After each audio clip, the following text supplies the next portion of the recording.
আকাশবাণী শিলচর আঞ্চলিক সংবাদ পড়ছি পঞ্চতপা চৌধুরী। কেন্দ্রীয় স্বরাষ্ট্রমন্ত্রী অমিত শাহ গতকাল আসাম রাজভবনের ব্রহ্মপুত্র শাখার উদ্বোধন করে ভাষণ প্রসঙ্গে বলেছেন যে বিশ্বের মধ্যে পুরাতন উত্তর পূর্বের সংস্কৃতি বিচিত্রতায় পরিপূর্ণ। মহারাজ পৃথু থেকে শুরু করে লাচিত বরফুকন পর্যন্ত বীর চিলারায় থেকে সেনাবাহিনীতে যোগ দেওয়া জওয়ান, দেশের জন্য প্রাণ আহুতি দেওয়া উত্তর পূর্বাঞ্চলের বীর পুরুষেরা ত্যাগের মাধ্যমে দেশের সুরক্ষার ক্ষেত্রে গুরুত্বপূর্ণ ভূমিকা পালন করে এসেছেন বলে তিনি উল্লেখ করেন। কেন্দ্রীয় স্বরাষ্ট্রমন্ত্রী এই অনুষ্ঠানস্থল থেকেই ভার্চুয়াল ব্যবস্থার মাধ্যমে দেরগাঁওয়ের লাচিত বরফুকন পুলিশ একাডেমিতে দেশের দ্বিতীয় জাতীয় সাইবার ফরেন্সিক গবেষণাগারের উদ্বোধন করে বলেন, মুখ্যমন্ত্রী ড হিমন্ত বিশ্ব শর্মার অনুরোধে দেশের দ্বিতীয় ফরেন্সিক গবেষণাগার আসামে স্থাপন করা হয়েছে। কেন্দ্রীয় স্বরাষ্ট্রমন্ত্রী শ্রী শাহ গতকাল গৌহাটিতে সীমান্ত সুরক্ষা বাহিনীর মুখ্য কার্যালয়ের পৃথক আবাসিক পরিসর এবং আইটিবিপির সোনাপুরে অবস্থিত ৩৩ নম্বর ব্যাটালিয়নের ৩৬০ জন জওয়ানের ব্যারেক আধিকারিকের মেস এবং ১০টি বিছানাযুক্ত চিকিৎসালয়ের ভার্চুয়াল ব্যবস্থার মাধ্যমে উদ্বোধন করেন। একই সঙ্গে তিনি শ্রীকোনার আসাম রাইফেলসের মহাপরিদর্শকের মুখ্য কার্যালয় এবং শিলচরের খনিজ শাখারও ভার্চুয়াল ব্যবস্থায় উদ্বোধন করেন।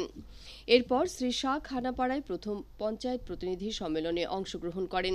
তিনি রাজ্যের প্রত্যেকটি প্রান্ত থেকে আসা কয়েক হাজার নির্বাচিত জাতীয় গণতান্ত্রিক মোর্চার প্রতিনিধিদের উদ্দেশ্যে ভাষণ দেন।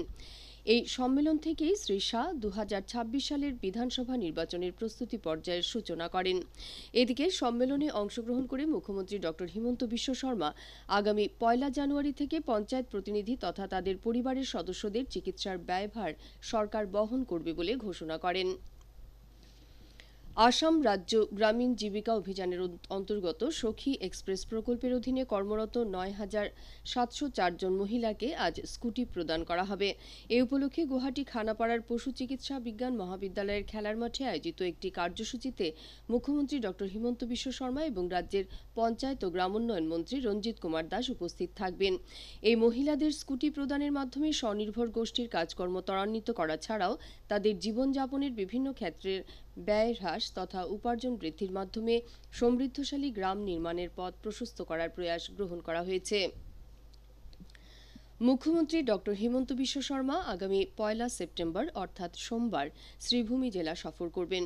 সোমবার সকাল ১০টায় মুখ্যমন্ত্রী পাথারকান্দির আঞ্চলিক পঞ্চায়েত হাই স্কুলের খেলার মাঠে নির্মিত অস্থায়ী হেলিপ্যাডে অবতরণ করবেন।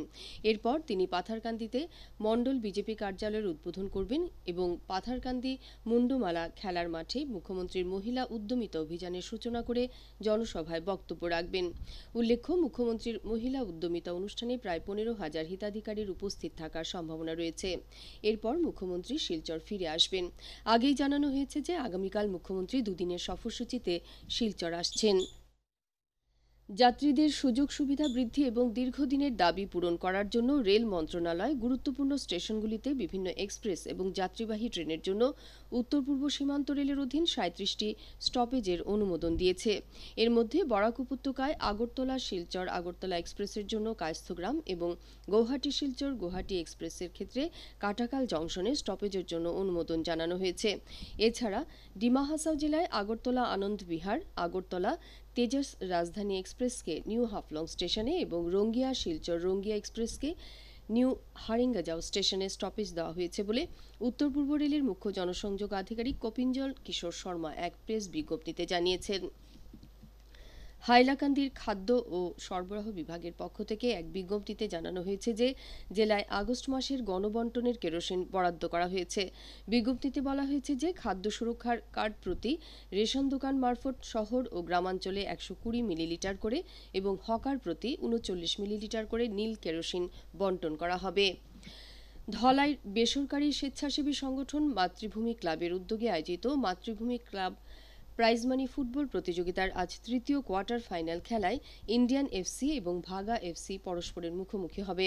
স্থানীয় বাম নিত্যানন্দ উচ্চতর মাধ্যমিক বহুমুখী বিদ্যালয়ের খেলার মাঠে আয়োজিত প্রতিযোগিতার আগামীকাল অনুষ্ঠেয় চতুর্থ কোয়ার্টার ফাইনাল খেলায় লোকনাথপুর ইয়ংস্টার ক্লাব এবং জামালপুর এফসি পরস্পরের মুখোমুখি হবে।